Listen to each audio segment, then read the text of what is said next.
and men's basketball take an L this weekend. Texas women's basketball dominates UTSA, and volleyball's #1 in the Big 12. All this and more tonight on College Press Box.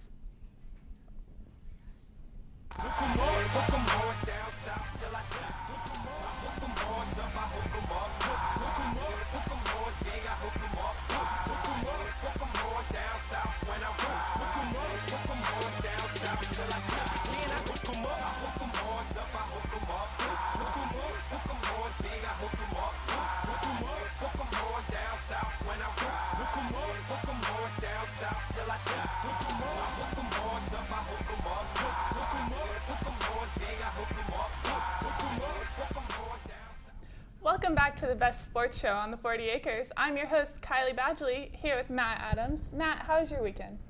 It was okay. Texas unfortunately lost. The Saints lost, but got to see some good intramural football this weekend, so that was fun. Awesome. Well, let's look at how Texas football did this weekend. Matt, you have the highlights. Absolutely. So coming off a big win against Kansas last weekend, Texas looked to go on the road and win their first game since the 2014 season.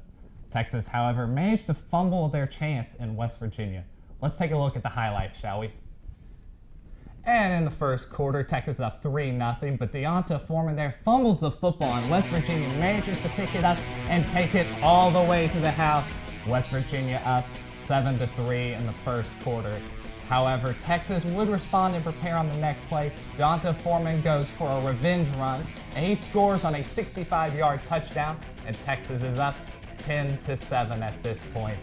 After a long drive from Tyrone Swoops at the end of the second quarter, he stumbles around and he manages to fumble the football, however, the second turnover of the game for the Longhorns. West Virginia does recover it, setting up a Skylar Howard touchdown here along the near sideline, and that would give West Virginia a 21-10 lead going into the half. However, Texas comes back at the end of the third. Gerard Hurd finds DeJay Johnson. Texas down 28-17. However, Chris Boyd takes this kickoff return. He manages to fumble it, and West Virginia would go on to score 31-17. Texas responds at this point. Gerard Hurd trying to find DeJay, but intercepted, and West Virginia gets the final score, winning 38-20. All right, so Texas had 7 turnovers all season, but they had 5 on the day against West Virginia. With this kind of sloppiness on the offense, what do you see for this team going forward? Yeah, honestly, with Texas going forward, they're going to have to try to figure out what they want to do offensively. You know, you see them at times, they want to be a high-flying offense in the passing game, but then other times they want to be this round and pound team. So they got to figure out their identity first. And I think going forward, unfortunately, going up against Tech and Baylor with the remaining 2 games, they're going to have to find more of a balance, or maybe even have to try to push Gerard Hurd's arm and see what he can do, because you can't. If you think you're going to be able to outrun either Tech or Baylor, it's not happening. Yeah, so the Texas needs 2 games to be bowl eligible. The likelihood is slim to none. What should Texas try to do to salvage this season and their 2016 recruiting class that could make or break Coach Strong? Yeah, so with Tech and Baylor left, Tech comes here on Thanksgiving. Hopefully that should be a win for Texas. Tech's kind of been falling apart here. They've had some injury problems, which have also hurt them. But Texas should come out ready for that one. It's going to be Baylor whether they can get ready for that one in Waco. Jarrett Stidham did get a little banged up against OU, so we'll see if he's ready to go against the Longhorns. But with that being the final game for Baylor, I don't see much of a chance for this Longhorns team. And so, unfortunately, that's going to hurt them on the recruiting end. You'd like to think they could at least hang in there, maybe even get the upset, and you start to swing some of the recruiting back to them. Losing a wide receiver like Tre'Davion Dixon to Baylor this past week, unfortunately, is not looking good for the Longhorns. So they're going to have to just try to find some of the 3, maybe even 2-star players that Coach Strong likes to try to build. And, you know, we may not be seeing as many 4 or 5-star products like we did last year. Definitely. Well, when we come back, we'll talk men and women's basketball. Stay tuned to College Press Box.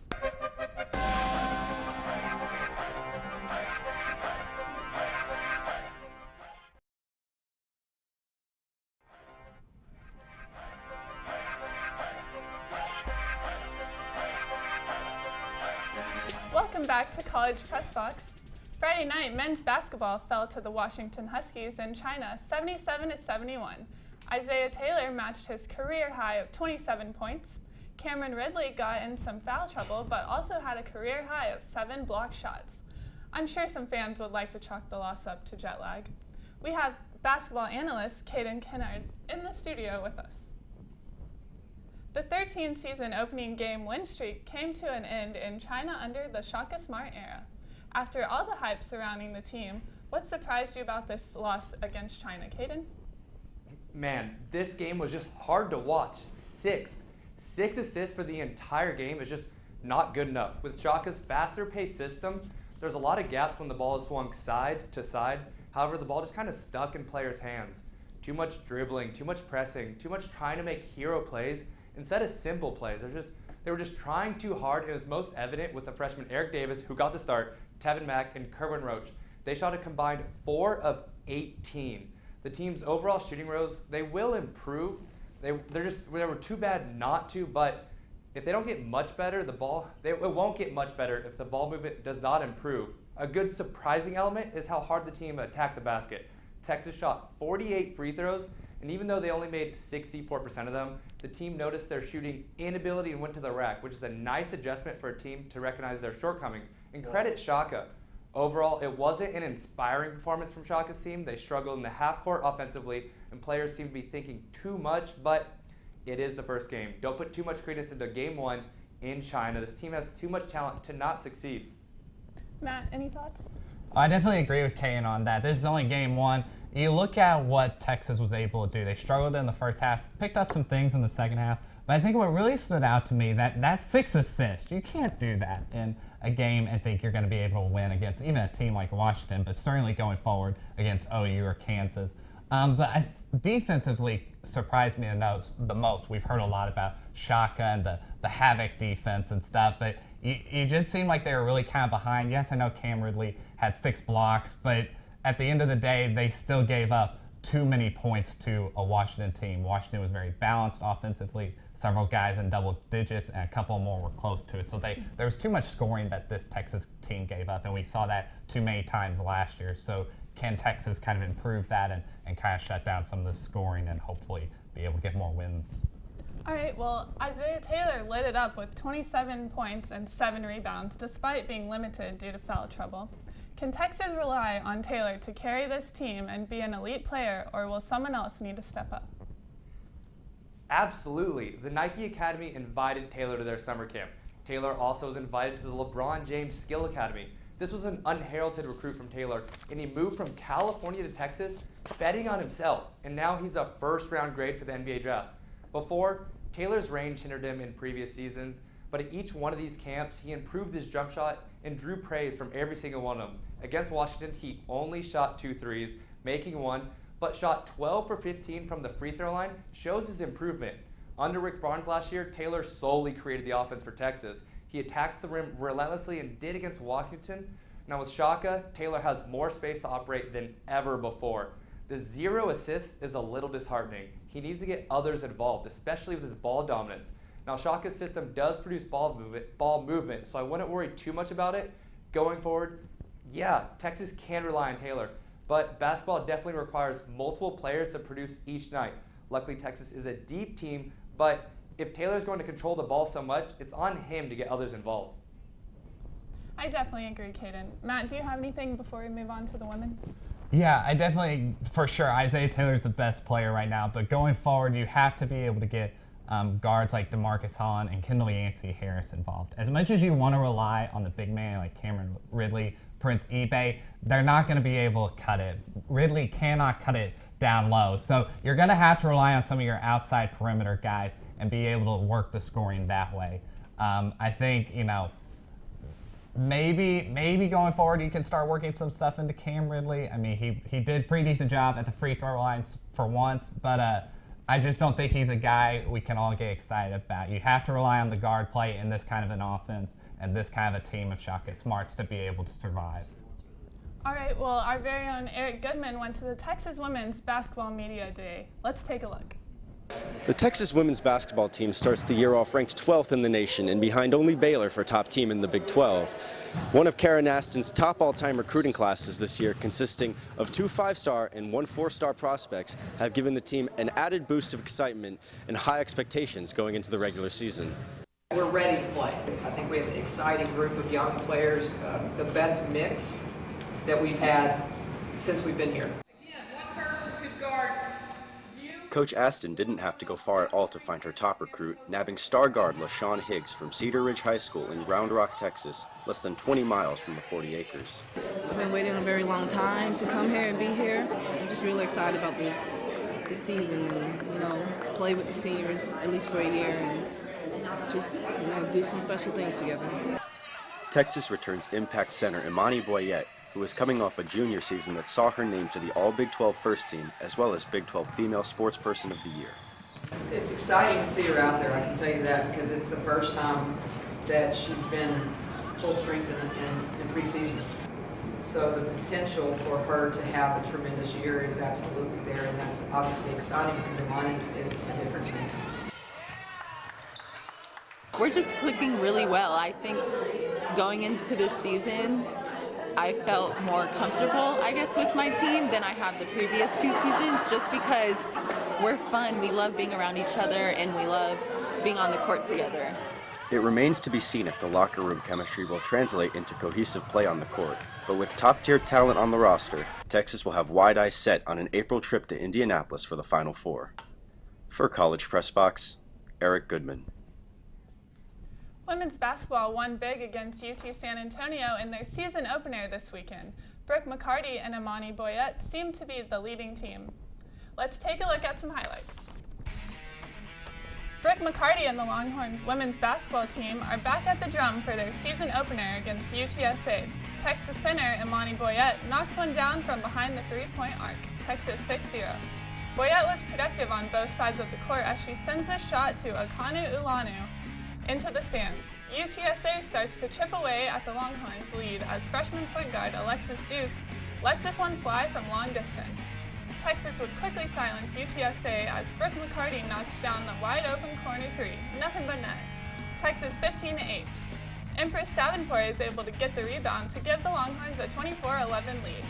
Second quarter now, Boyette is double-teamed, but she finds McCarty on the wing, who makes a quick hesitation move and blows past for the layup.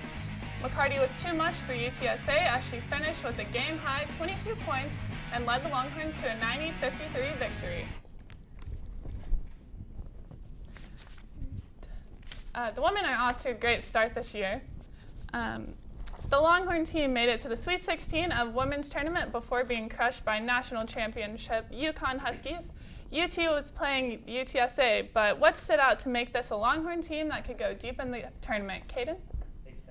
The depth. At every level, the Longhorns possess a dynamic playmaker. At point guard, sophomore Brooke McCarty, who led the team in scoring, can shoot the ball really well. And although she's lacking in size, she does not lack a strong shooting touch.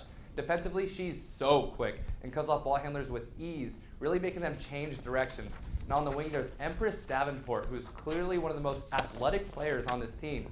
She brings an ability to attack the basket and draw fouls that many players cannot.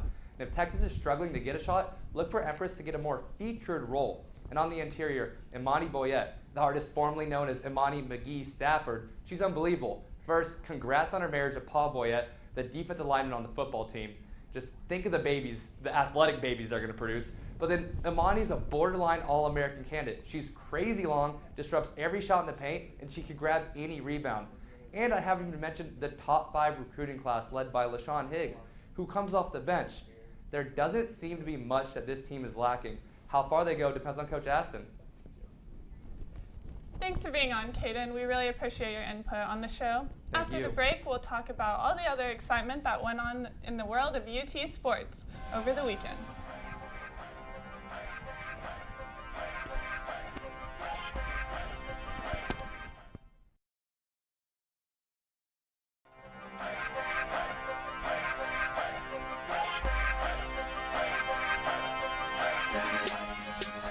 Welcome back to your favorite sports show on the 40 acres. Let's talk about some other great UT sports.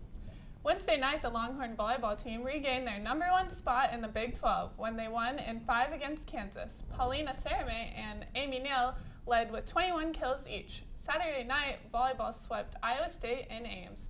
Amy Neal and Chiaka Abagu led the team in kills. The Longhorns, hitting .272, outplayed the Cyclones, who only hit a .083. The Longhorns also had 10 blocks to Iowa's unimpressive 5.5. For the first time since 2012, the Texas men's and women's cross-country teams are heading to the NCAA championships.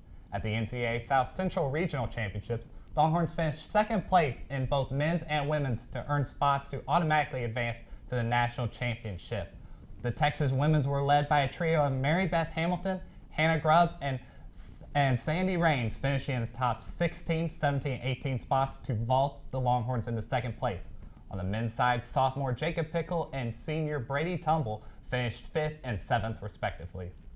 The #1 men's swimming and diving team is now 6-0 after their win against #5 NC State. All-American Corey Bowersox swept the #2 diving events, and 2 other Longhorn athletes held second-place spots in both events as well. Women's swimming and diving fell short to University of North Carolina Friday, but the team took home a victory against #7 NC State, winning 7 events on Saturday. We'll see if the teams can keep up the wins this weekend at the UT Diving Invitational. And also on the road, Texas men's participated in the Country Club of Birmingham Invitational, where they started off hot with 5 wins on the opening day and left with a title. Sophomore Adrian Ortiz and redshirt freshman Julian Zablinski claimed the double title over the team from LSU. And on the following day, Ortiz lost the singles final to Tulane's Tyler Sheik. 2-time All-American senior Brianna Addison won in straight sets and moved on to the second round of the UTSA-ITA National Indoor Intercollegiate Championships. Addison beat Michigan's Brienne Minor and won by a 6-4, 6-2 count. At the Arizona State University Invitational, Nita Corpus-Cana fell in straight sets to Arizona State's top-seeded Desiree Kowalczyk. In the quarterfinals of the main singles draw, senior Lana Gronvik had 2 wins against Northern Arizona's Amelia Box and California's Stephanie Lynn.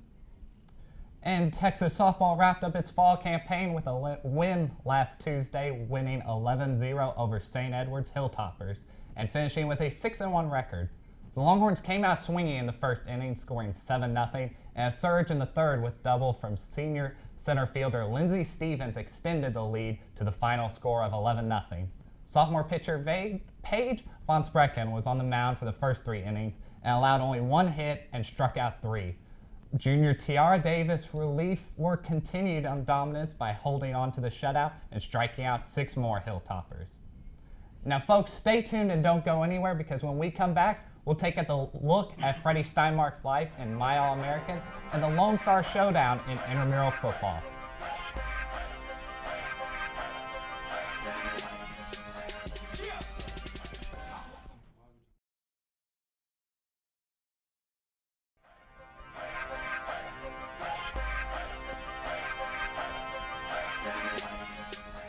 Welcome back to College Press Box. This weekend, the movie My All-American, based on the true story of Freddie Steinmark and his time as a UT football player, premiered, and our very own Katerina Biancardi got the exclusive. Every time the Texas football team runs out of the tunnel, they remember a fellow Longhorn, Freddie Steinmark.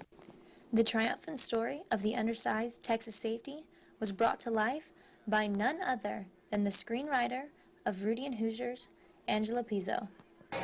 I knew there was something special about Freddie. I knew there was something special about the story, and I knew there was something very inspirational that would transcend Texas, would transcend Austin, and ultimately reach and touch everybody. An advanced screening sold out the Paramount Theater last Wednesday. Finn Wittrock, who portrays Freddie Steinmark, reflects upon the power in sharing this story. That it's a story that's really significant to so many people here, and you're sort of helping to portray a spirit that's still very much alive in this day and age. My All-American connects with Longhorn fans on a national stage that captures the heart and soul of Freddie's indomitable spirit. The Longhorn football program today still recognizes the legendary 28. Texas wore replica 1969 jerseys as a tribute to Steinmark in their game against Kansas, where the scoreboard was rededicated in his honor. Running back Deontay Foreman says this experience greatly impacted him. We watched the movie as a team, Freddie Steinmark, and it really touched me. My All-American finished top 10 in U.S. box office numbers in the film's opening weekend. Katarina Biancardi, College Press Box. There's no football this week, but let's take a look at the other sports you can watch this weekend. Wednesday, women's basketball versus Northwestern State at 11 a.m. is on Longhorn Network. Volleyball versus Baylor at 7 p.m. also on Longhorn Network. And Thursday through Saturday, men and women's swimming and diving is at the Texas Diving Invite. And also on Saturday, we have a lot more action. Women's basketball will be at Rice at 2 p.m. Volleyball follows up versus Kansas State at 4 p.m. Men's basketball versus Texas A&M Corpus Christi at 7 p.m. and you can catch that on the Longhorn Network. And track and field and cross country will be at the NCAA Championships. Now before we go, we have one last thing we got to talk about. Chris Boyd put out a tweet this week with a little bit of a twist on it about teammates and how they smell in the locker room. We shall take a look at the video clip here real fast. As you can see, Jason Hall lifts up the seat and oh my goodness, all the Longhorn players are passing out because of that smell in there. Now, unfortunately, Kylie, what do you think of that video? Well, it's pretty accurate. I've had some smelly players on my team. Well, watching that video, that reminds me how much the Longhorns stink this season, folks. So that's all the time we have, folks. Kylie, why don't you take it away here? Well, this weekend, Longhorn fans will have some extra time with the bye week. What are your plans for this weekend, Matt? Well, I unfortunately, with football not being in action, I'm going to try to catch up on some schoolwork, probably. Maybe have a little fun catching up mainly on the NFL, so that'll be fun. Well, that's all the time we have for today. Thank you to all the people that helped out with the show. Be sure to follow us on Twitter at College Press Box and stay tuned Wednesday nights for Crossfire with Reese Miller. We hope you have a fabulous week and thank you for watching College Press Box.